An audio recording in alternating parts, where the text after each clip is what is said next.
Well, this is it. Welcome to the new version of Memorial Designer UK. It comes off the back of an update that Cameron's put together for the US, and I'll demonstrate that briefly, but Cameron's done a big long video on the amendments that he's made over there. The main changes that we notice are in the fills docker.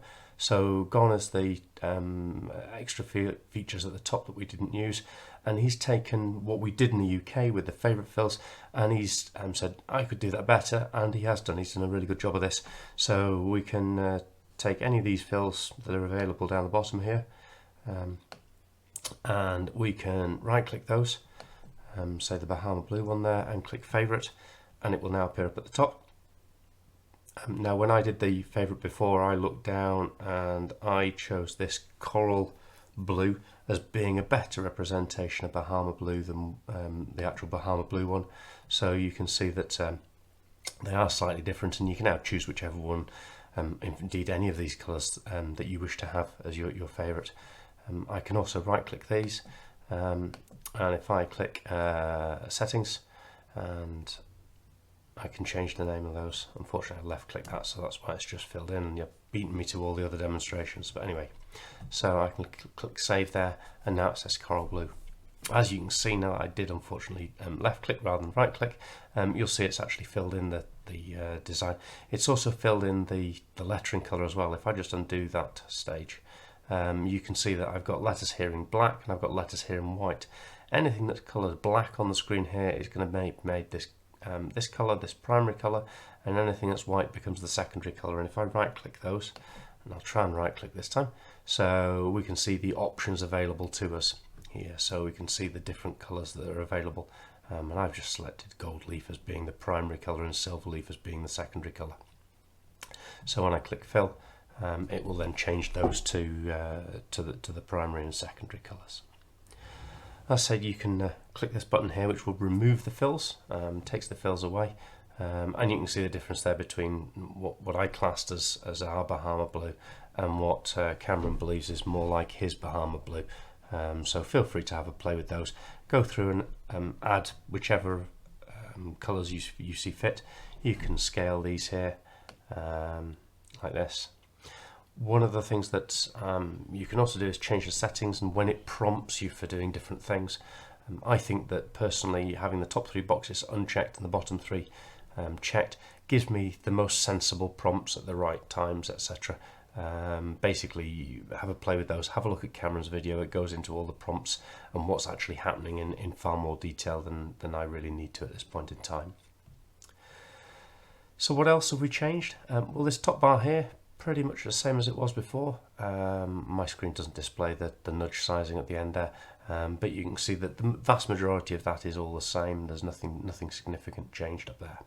The next one down is we've added in some case sensitive stuff. So if I want to select a line and change it all to lowercase, then I can do that with a single click. Likewise, uppercase, title case will capitalize every letter, and sentence case will capitalize just the first letter in any sentence. This button here is zoom at actual size, and if I just click that and then scroll up to the lettering, this now is displayed at full size, but you have to configure your screen first before you do that. It's really useful if you've got to do changing of weights of letters or verifying that you've got exactly the right height of a rubbing, etc. And the way you configure your screen is you go to Tools and you go Customization, and then inside the toolbox and zoom method we can calibrate rulers. Now what calibrate rulers does is it shows us on the screen there this distance between this 0 and this 1 is supposed to be 1 inch. If you actually get a rule up and measure that to be exactly 1 inch, and you can adjust this here, you can see I can make them bigger or smaller accordingly. Once you get that set up correctly, press OK. Usually your horizontal and vertical will be the same, so if you discover that 113 is correct, then type 113 in there as well. It's easy to do the horizontal rather than the vertical just because of where the 0 is visible on this particular scale. Once you've got that set up correctly, click OK, and when you then click the 1-to-1 button, if I have a 25mm high letter, it will be 25mm high. So that's what that 1-to-1 is for.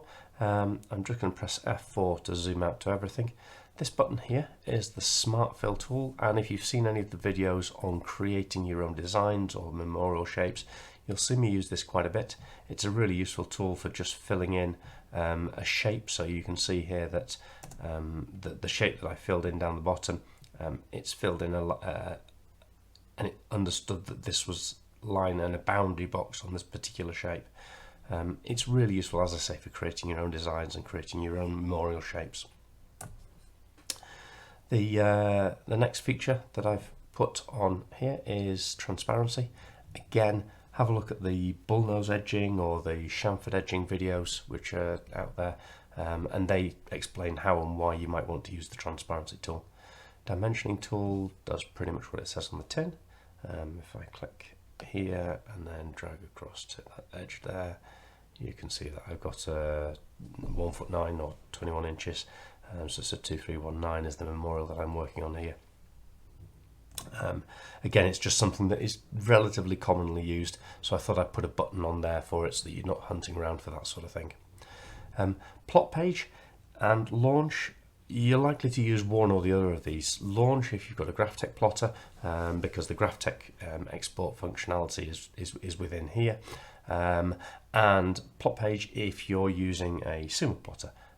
Because when you're using the Sumo plotter, you need to output so that you've just got a wireframe layout, because WinPlot doesn't like outputting filled lettering, etc.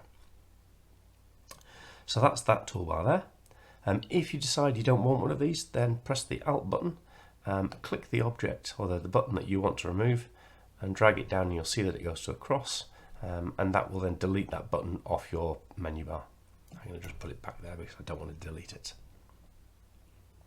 Working our way down this list, on the left hand side you'll see everything is pretty much as it was before. I've left the gold and silver fill buttons in. It may be that in future releases we take those out. I'm yet to really have much time to play with the gold and silver fills over on this side, and whether they are actually sufficient for what we need. The only new button is the italicize button. Now what that does is it takes a line of text, and it doesn't automatically convert it to the italic letters for that particular font. What it will do is it will skew the lettering across. So if you've got a font that you're close with and the italicization is almost right but the angle's not quite right, then if I press Control and click here, I can choose what angle I want to set it at. And so let's say, for example, I wanted to move it to 5 degrees. Then I can now click this button here, just normal left click, and it will angle those letters over. So it just gives you that ability to nudge letters slightly to an italicized to match an existing inscription, etc. I'm just going to Control and click that again, and then just set that back to 0. And now if I click the italic button, it'll go back to straight. So that's the only additional feature there. You'll notice that those letters remained letters, so it knew that that was still a lettering, not like the bold button, which will take away the fact that these letters, it will convert them into curves, and then you can't edit them. So although the other buttons are all the same, there is one feature which has changed significantly, and that's the text editor.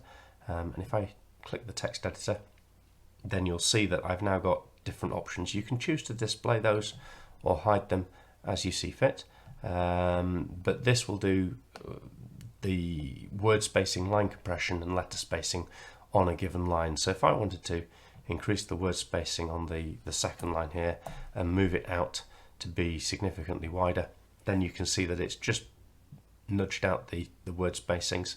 Letter spacings and line compression have all stayed the same.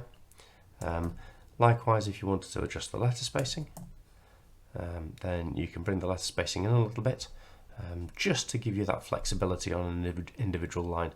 And it will also know if you've actually gone in and edited this using the shape tool or just by compressing a line slightly.